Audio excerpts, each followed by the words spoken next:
I'm Hani Islam. I belong to Uttarakhand and I have a fermentation based business in Bangalore. And I'm going to be talking about the importance of fermentation, and we'll touch upon the Indianness in fermented foods. We'll talk a little bit about what fermented foods are, what kind of fermented foods we've been exposed to in our cultures, and we'll see if we can give you tips on making your own fermented foods towards the end. So, fermented foods. So, what are fermented foods and why are they getting so much limelight, especially this year after the pandemic hit us? There had been newses of fermented foods trending worldwide, be it kimchi or sauerkraut, or people finding their new love in idlis and dosas. So, what is it which is attracting so much of limelight especially in fermented food? So, fermentation is actually a time-honored tradition of preserving foods. So earlier, many centuries ago, in all regions, there were this practice of preserving excess food and leaving it for the time when you need it the most.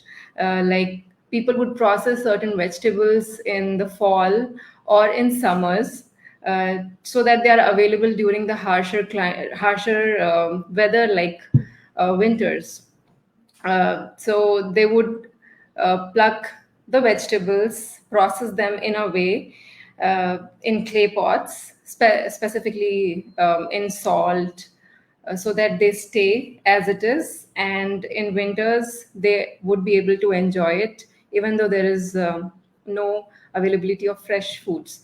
So, without any scientific knowledge or without many equipments or tools at their disposal, civilizations were able to harness the power of fermentation through microorganisms. So they didn't know what's going on, science stuff in the ferments, but they knew for sure that if you keep the vegetable submerged in its own juices or with little bit salt water, you can preserve it as it is without it getting rotten. You can enjoy it later on, much later, months or sometimes years later, in its different avatar with different taste, but much more amplified nutrition.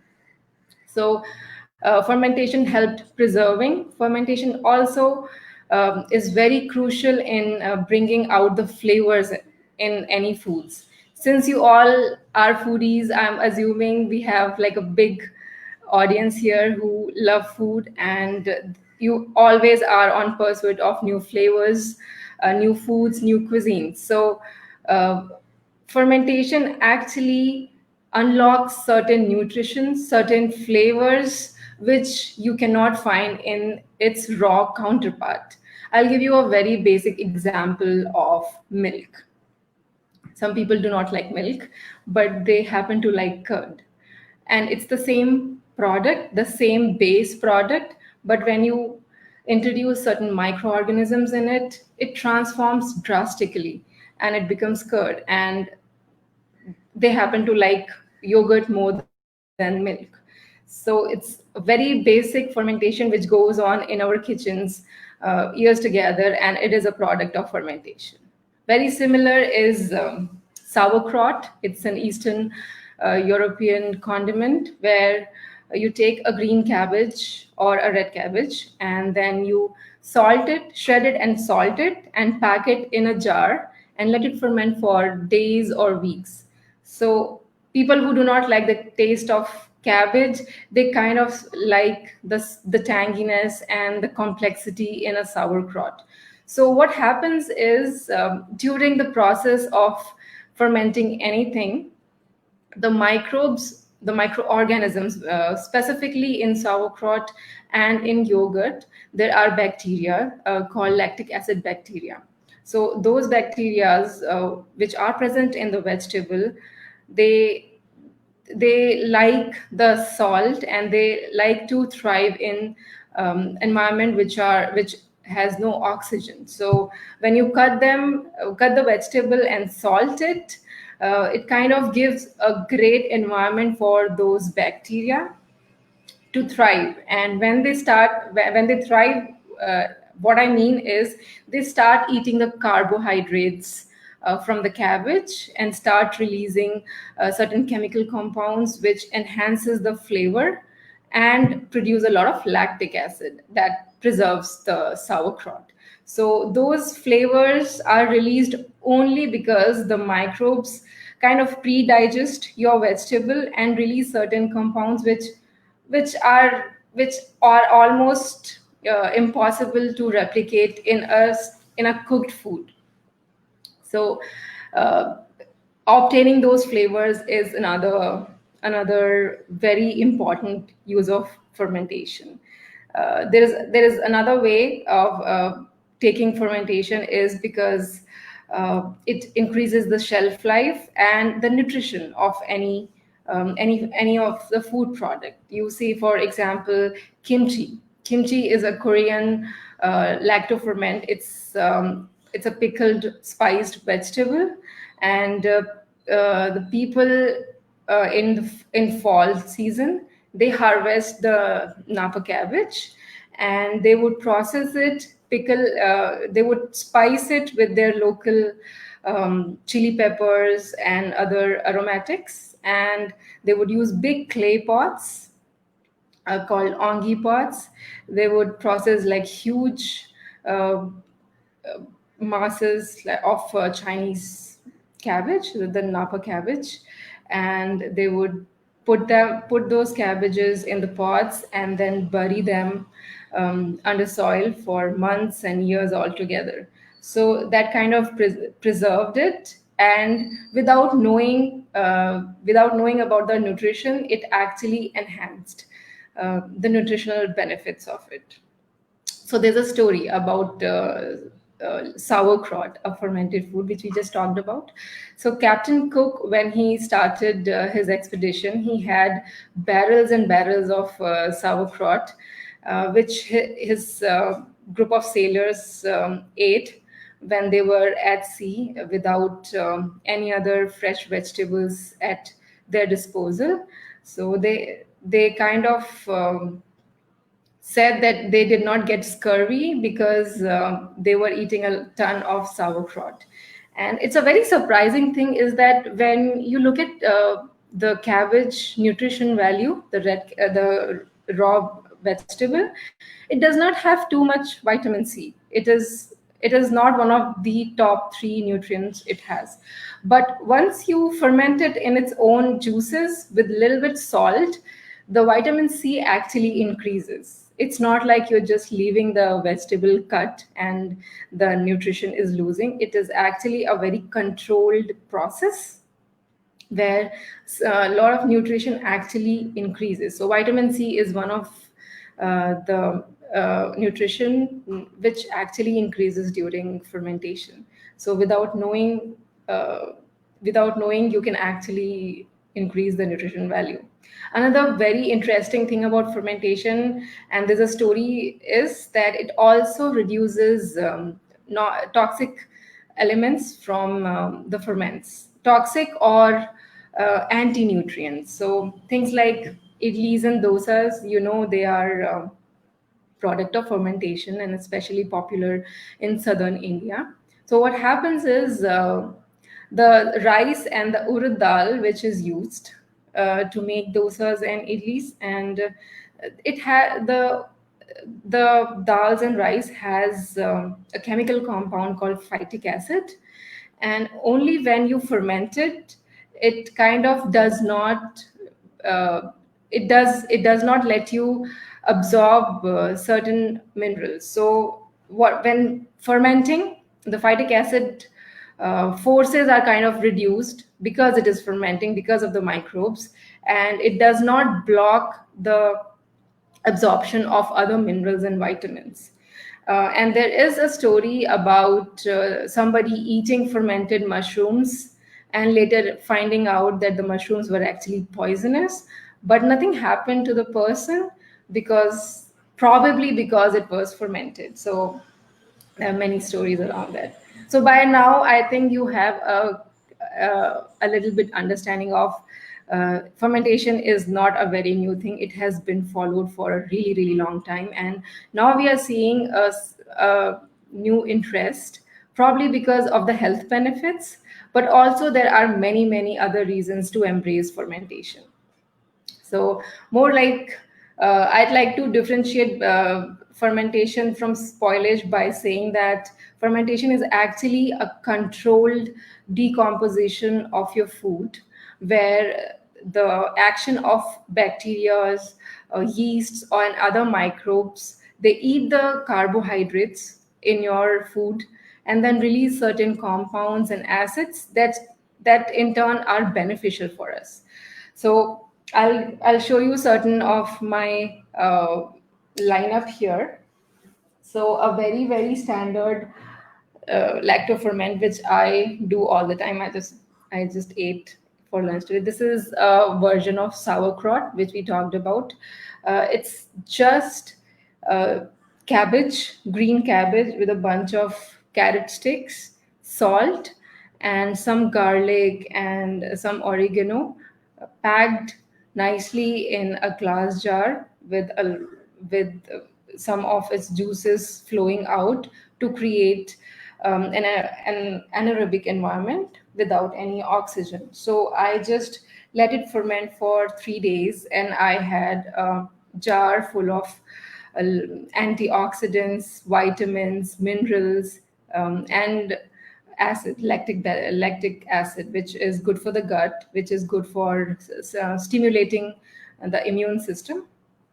And there are other ferments which are super easy to make. Another one is fermented kosho. It's from the zest of oranges with a little bit green chilies and some salt. I tightly packed it, and I should have ideally used a small jar, but I didn't have any. So this is how I did. I'm just gonna let it ferment for maybe 10 days or 15 days, and then use it in my cooking. So uh, it's it's kind of intimidating sometimes. You get to know about fermentation, you know that you've been doing it all your life, you've been making curd, but this is just to accept that it is much more than just curd or just idlis and dosas. It's a vast world, and it is just waiting for us to take advantage of. So, and what else? There is this ginger bug which I made. It's just ginger, water, and sugar. You can just make this at home. It's so inexpensive to make, and then you can use this to make your own fruit sodas, or some flavored sodas at home without even depending on aerated soft drinks. Another very interesting ferment which I do is a kombucha. Kombucha is interesting because it's super visual. You can see what actually the bacteria can do to your food. So this was a jar of tea a few weeks back, and I just added a kombucha culture in it. And after few days, the bacteria in the kombucha started to ferment the tea, the sweet tea, and started spinning this cellulose like mat. And it became so many that kind of says that there are a lot of bacterias, good bacterias in the kombucha, and they are happy to eat the tea nutrients, and in turn they release a lot of good acids, organic acids, B vitamins, amino acids, that in turn helps us in achieving our health goals. So there are many other ferments. One of the very popular ones is a sourdough starter as well. You would see how easy it is to make. Just some flour, some water, which you have to keep adding to a jar, and in 7 to 10 days, you have your own yeast, which you can use to make breads and other sorts of things without actually using commercial yeast. So uh, there are a variety of fermented foods, and some actually are spontaneous. Some the whatever I showed you, except kombucha, they're all spontaneous ferments. Like you do not need anything, any starter or any culture to begin fermenting. If you have a vegetable and if you have access to a small jar and some salt, you are ready to ferment.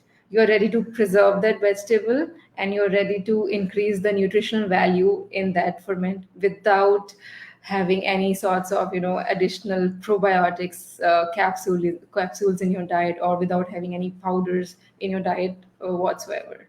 So you just need some salt, some vegetable which you want to ferment, put them together, and wait for a few days, and you will see the transformation going on right in front of you. But some of the ferments are not as easy, meaning you need specific microbes, specific strains to play with, and kombucha is one of them. So a kombucha culture is called a SCOBY, and you can find, if you are interested in making kombucha, you can just find somebody who actually brews it or somebody who's selling the SCOBY, and you can just begin making your own kombucha at home. And there are other ferments like tempeh and natto, which are more traditional ferments from Southeast Asia. They again need starter. So what my point here is, if you want to begin fermenting something, don't have to depend on any starters. Just go to your pantry, go to your refrigerator, and see what there is. Even if it is just onions, I would say just go ahead and do it. Just put them in some salt water and you're good. Another thing which I'd like to talk about is the microbes. We talked how uh, they are important in preserving, they are important to bring out the flavors, and how important they are to make any product shelf stable.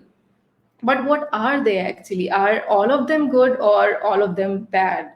It's Whenever we hear the word bacteria, we go in defense mode and start thinking about antibacterial cleaning products. So uh, specifically, bacteria are one of the building blocks of life on earth. They actually inhabited the earth even before the human beings came into picture. So bacteria are everywhere. They are outside in the air we breathe, or in our guts, on our skin. They are everywhere. And similarly, they are on our food. They are on the apple which is sitting on your counter, on the skin of the carrots you have. Everything has a layer of bacteria. There are some good bacteria and there are some bad bacteria, both. So in fermentation, you actually want to encourage only the bad bacteria, and you would want eventually to kill off the bad ones.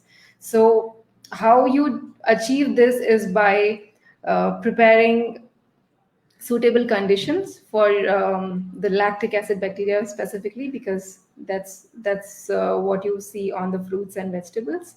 And once you make a suitable condition for the ferment in your vegetable, say you're fermenting onions, so you know that there are bad and good bacteria both in your onions. So what you do is have enough salt, enough water in a jar to make sure that only the good bacteria thrive. And once they start thriving, they are in turn going to kill off any of the bad bacteria by reducing the pH of your jar.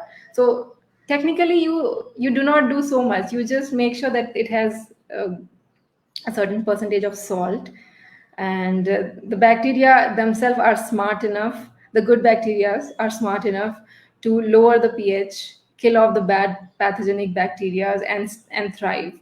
Once they start thriving, your whole jar will be full of good things. Like they will multiply, making sure that there are enough probiotics in your jar of onion, and it'll have a tangy taste because of the lactic acid. The lactic acid actually is an antibacterial and an antiseptic acid that's good for your gut, and it's produced by the microbes there. So it's like being a shepherd, just making sure that the sheep are in the same jar, doing their thing, and just making sure that bacteria has all the nutrients it needs. That is the onion. And the end product after a few days is going to be a little tangy, pleasant aroma of Swedish onions, not so much raw smell. And then you will see the difference between a fresh onion and a fermented onion, and they'll have different nutritional values. Absolutely, it is not gonna diminish the nutritional value, but actually it's gonna increase manifold. So this is the beauty of microbes. I just gave an example of lactic acid bacteria, but all sorts of ferments, when you see and go into, will have different kind of microbes. Sauerkraut will have one kind. Kimchi might have another kind because of the spices and the vegetables and the region they belong to. And kombucha, like I said, it'll have a different kind of microbial structure. Kefir, milk kefir, water kefir, they will have different kinds of strains of bacteria, which are very unique to kefir only. So understand the microbes, what they can do to you, what do you want to achieve from them, be it just the flavors also. And pretty much, so this is how you understand the functioning of bacteria, and get on with your fermentation journey. And if you would like to know more about fermentation, you can get in touch with me. I'm on Facebook or Instagram. I do have a fermentation based business also called Mountain Bee Kombucha, where we encourage people to have kombucha and get interested in fermentation. So that's something I do. And if you have any questions, I think we can kind of take any questions on the comments, or I would still chat. I have another topic which I want to talk about, which is uh, just some jargons, something like wild fermentation. So whatever we talked about is wild fermentation. We did not we did touch upon kombucha, which is not a wild ferment, but we did talk about sauerkraut and onions, which is definitely a wild ferment. So start with wild fermentation, see what magic the already existing bacteria can do to your food, the kind of flavors you can play with. And the fun thing is you can also cook with them. So cooking will reduce the probiotic, or it will kill off the probiotic, but it will still impart that flavor which you're looking at.